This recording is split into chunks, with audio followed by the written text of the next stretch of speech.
Warren Buffett sir का एक quotes है, we don't have to be smarter than the rest, we have to be more disciplined than the rest.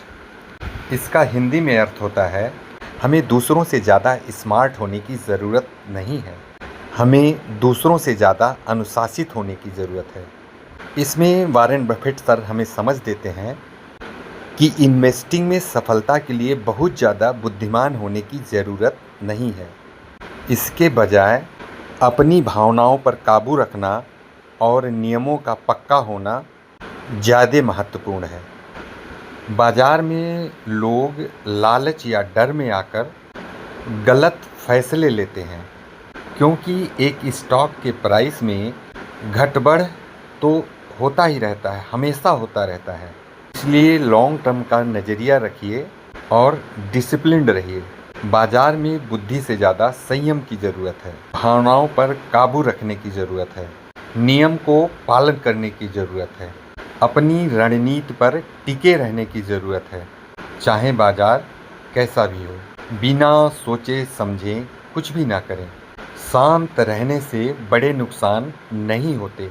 यदि आप लंबी अवधि की सोच रखते हैं तो रोज़ के उतार चढ़ाव से परेशानी नहीं होती।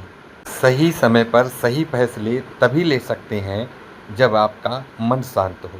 यदि आपका बिजनेस अच्छा करेगा, ऑटोमेटिक स्टॉक प्राइस ऊपर जाएगा ही जाएगा, क्योंकि प्राइस अर्निंग का वेट करता है।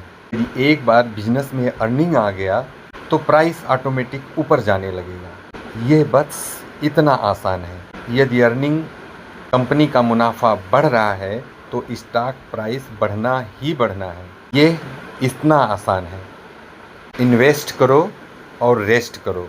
यदि हम हर दिन स्टॉक के प्राइस को देखते रहेंगे तो मन हमेशा हलचल में रहेगा, और हलचल वाले मन से कभी भी बड़ी कामयाबी की उम्मीद नहीं की जा सकती है। इसलिए इन्वेस्ट करिए, लॉन्ग टर्म के लिए इन्वेस्ट करिए। लॉन्ग टर्म में पैसा बनता ही बनता है। यदि बिजनेस में कमाई हो रही है तो दुनिया की कोई ताकत आपके स्टॉक प्राइस को ऊपर जाने से रोक ही नहीं सकता है। यदि आप निवेशक हैं तो मंडे टू फ्राइडे आपको ऐप ही डी इंस्टॉल कर देना चाहिए। यदि आपको देखना ही है जिस कंपनी को आपने पैसे दिए उस कंपनी में क्या चल रहा है, क्या ऑर्डर आया, क्या मैनेजमेंट ने डिसीजन लिया, आपका ध्यान उस पर होना चाहिए। खेलों को जीतने वाले खिलाड़ियों का ध्यान खेल के मैदान पर होता है, ना कि स्कोर बोर्ड पर। यानी आपके बिजनेस में क्या हो रहा है।